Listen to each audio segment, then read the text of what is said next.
আপনারা দেখছেন মিটাস কিচেন। মিটাস কিচেনে সবাইকে ওয়েলকাম। আজকের রেসিপি একদম নরম তুলতুলে রুমালি রুটি, যা খেতে একদম দোকানের মতন।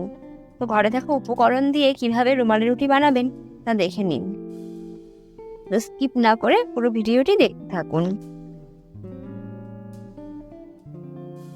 তার জন্য আমি এখানে ময়দা নিয়ে নিয়েছি 2 কাপ, আর ওজনে 200 গ্রাম।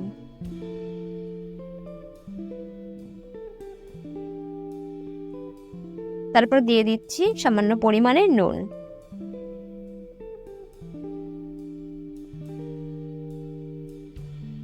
তারপরে দিয়ে দিতে হবে 200 চামচ তেল অথবা ঘি। এবার ঘি আর নুনটাকে খুব ভালো করে মিশিয়ে নিয়েছি। তারপরে দিয়ে দিচ্ছি উষ্ণ গরম দুধ। আর খেয়াল রাখতে হবে এখানে দুধটা যেন খুব বেশি গরম না হয়। আর আপনারা দুধের পরিবর্তে কিন্তু জল দিয়ে রুটি মেখে নিতে পারবেন। বাকি দুধটাও দিয়ে দিচ্ছি।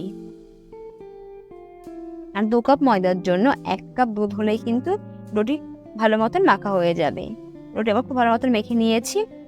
লুচি অথবা রুটির মতোই কিন্তু নরম করে মেখে নিতে হবে। তবে এটি ঢেকে রেখে দিচ্ছি 15 থেকে 20 মিনিটের জন্য। 15 থেকে 20 মিনিট পরে আমি আরেকটু ভালো করে মেখে নিয়েছি। এবার এখান থেকে ছোট ছোট লেচি কেটে নেব।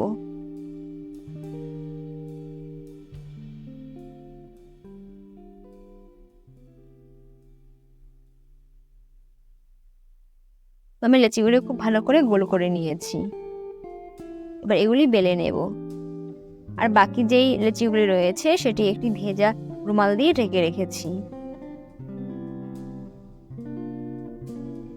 শুকনো ময়দা ছড়িয়ে এটা আমি বেলে নিচ্ছি। আমরা যেরকম লুচি বেলে নিই সেইভাবে এগুলি বেলে নিতে হবে।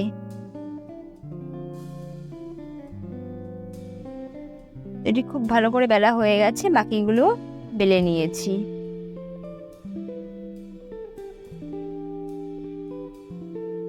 এবার রুমালি রুটির জন্য এগুলি তৈরি করে নিতে হবে। তার জন্য যে লুচির মতো বেলে রেখেছিলাম সেরকম একটি গোল আমি নিয়ে নিলাম। তার উপরে দিয়ে দিচ্ছি সামান্য পরিমাণে তেল, আর দিয়ে দেব ময়দা।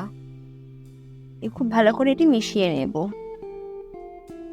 আরও একটি রুটি আমি তার উপরে দিয়ে দিলাম। সেম ভাবে তেল ও ময়দা মিশিয়ে নিচ্ছি। আমি এটা 3টি লেয়ার দেব।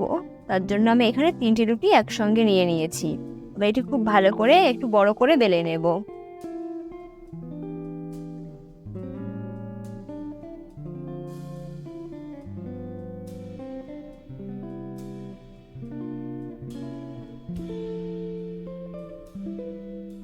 এটা আমার খুব ভালো মতন বেলা হয়ে গেছে। দেখতেই পাচ্ছেন যে কতটা পাতলা করে বেলে নিয়েছি।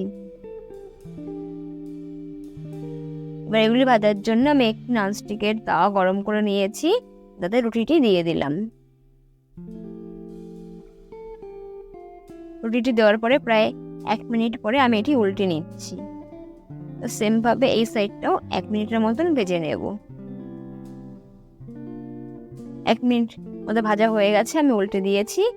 দেখুন আমি যে লেয়ারগুলি তৈরি করেছিলাম সেগুলি কিন্তু খুব ভালো মতো বোঝা যাচ্ছে।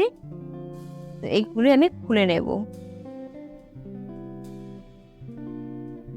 যেহেতু এটি ভীষণই গরম, তো সাবধানে এটি খুলে নিতে হবে।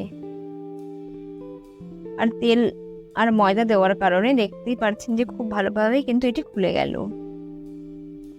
তো সেম ভাবে যে বাকি লেয়ারটা আছে সেটাও কিন্তু আমি খুলে নিচ্ছি।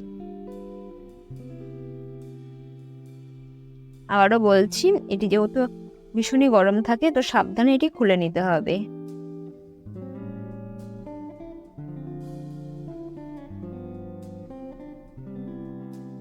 দেখতেই পাচ্ছেন যে কতটা পাতলা হয়েছে।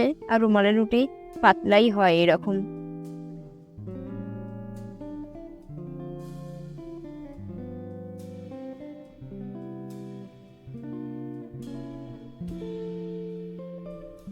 ভালো মতন ভাজা হয়ে গেছে, এবার আমি তুলে নিচ্ছি।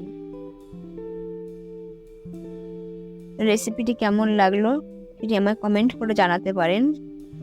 আর দেখতেই পাচ্ছেন যে একদম গুটিয়ে একটুখানি হয়ে গেছে।